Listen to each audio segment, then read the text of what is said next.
প্রিয় দর্শক, আসসালামু আলাইকুম। আমি খাদেমুল ইসলাম, অনলাইন অ্যাক্টিভিস্ট এবং সাবেক নাজির ঢাকা জজ কোর্ট। প্রিয় দর্শক, আমি আজকে আপনাদের সকলের উদ্দেশ্যে কিছু কথা বলতে চাই। আপনারা সকলেই জানেন 2023 সালের ফেব্রুয়ারি মাস থেকে 2024 সালের 25শে আগস্ট পর্যন্ত আমি ঢাকা জজ কোর্টের নাজির ছিলাম।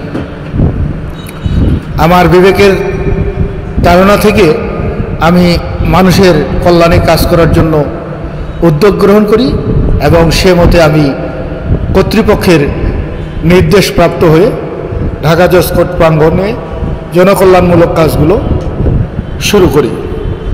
প্রিয় দর্শক, আমি যে কথাটি আপনাদের সামনে বলতে চাই যে আমাদের এই রাজধানী ঢাকা জজ কোর্ট প্রাঙ্গণ দেশের একটি গুরুত্বপূর্ণ স্থাপনা।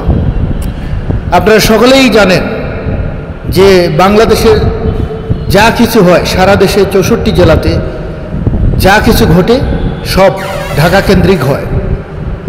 তো আমি ঢাকা জজ কোর্টে নাজির হওয়ার পর দেখলাম ঢাকা জজ কোর্ট একটি অপরিচ্ছন্ন এবং নোংরাযুক্ত, আবর্জনাযুক্ত এবং বিশৃঙ্খল একটি পরিবেশ, যেখানে লক্ষ লক্ষ হাজার হাজার মানুষ ধূমপানে প্রকাশ্যে ধূমপান করছে কোনো বাধা বিঘ্ন ছাড়াই। ময়লা আবর্জনার স্তূপে পড়েছিল। আমি আমার বিবেকের তাড়নায় বারবার বলছি, মানুষের কল্যাণে সে কাজগুলো করার জন্য উদ্যোগ গ্রহণ করি এবং কর্তৃপক্ষের অনুমতি প্রার্থনা করি। পরিশেষে আমি কর্তৃপক্ষের নির্দেশপ্রাপ্ত হয়ে আপনাদের এই কল্যাণে আমি কঠোর শ্রমসাধ্য যে কাজগুলি ছিল, বিশেষ করে ধূমপান মুক্ত করা, হকার মুক্ত করা এবং পরিচ্ছন্ন, এই কাজগুলি খুবই শ্রমসাধ্য কাজ এবং কঠোর পরিশ্রমের কাজ। এছাড়া এই কাজগুলিতে ব্যাপক ঝুঁকি রয়েছে, কারণ এই ধূমপান মুক্ত করতে গিয়ে আমাকে অনেকের লাঞ্ছনা বঞ্চনার মুখে শিকার হতে হয়েছিল। প্রিয় দর্শক, এরপরেও আমি মানুষের কল্যাণের কথা ভেবে আমি আমার সততা এবং বিচক্ষণতা থেকে কখনো পিছপা হই নাই। আমি সততার সাথে, অত্যন্ত সাহসিকতার সাথে আমি এই কাজগুলো এক পর্যায়ে সম্পন্ন করতে সক্ষম হই। প্রিয় দর্শক, আমি যে কথাটি আজকে বলতে চাইলাম, যে কাজগুলো, জনকল্যাণমূলক কাজগুলো আমি এত কষ্ট করে করলাম, পরিচ্ছন্ন কর্মী, নিরাপত্তা কর্মী, বিজ্ঞ আইনজীবী, পুলিশ প্রশাসন, তৎকালীন ঢাকা জজ কোর্টের দক্ষ প্রশাসনের নির্দেশনায় এবং ব্যবস্থাপনায় যে কাজগুলি আমি ঢাকা জজ কোর্ট প্রাঙ্গণে করেছি, এই কাজগুলি কেন অব্যাহত থাকবে না?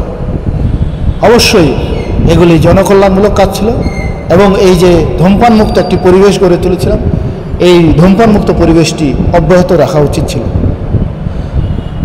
এখন প্রশ্ন হলো যে আপনি এই ধূমপান মুক্ত পরিবেশ কিভাবে অব্যাহত রাখবেন, যেখানে লক্ষ লক্ষ মানুষ? আমি কিভাবে রেখেছিলাম? যদি একজন মানুষ কোনো কাজ করতে চায় অবশ্যই পারবে। কেন পারবে না? কারণ এটি ইলিগাল কাজ, প্রকাশ্যে জনসমক্ষে ধূমপান অবৈধ একটি অফেন্স, দণ্ডনীয় একটি অপরাধ। তো কেন করবে? আমার সময় তো কেউ করতে পারলো না, আমি তো পরিপূর্ণভাবে ধূমপান মুক্ত করেছিলাম। কেন আমরা সুস্থ মানুষকে আক্রান্ত করব? কেন বিচার বিভাগে আমরা প্রকাশ্যে ধূমপান করব, যেখানে একটি স্পর্শকাতর জায়গা, লক্ষ লক্ষ মামলার রেকর্ড, গুরুত্বপূর্ণ স্থাপনা, সরকারি সম্পদ? কেন আমরা এখানে ধূমপান করব? কেন আমরা এখানে হকার প্রবেশ করতে দেব? কারণ এটাকে আমাদের সকলকে নিরাপদ রাখতে হবে এই জায়গাটা। আমি পরবর্তী কোনো আরেকটি ভিডিও চিত্রে আমি বিস্তারিত বলবো। আজকে এই পর্যন্ত। ভালো থাকুন, সুস্থ থাকুন। ধন্যবাদ। আসসালামু আলাইকুম ওয়া রাহমাতুল্লাহ।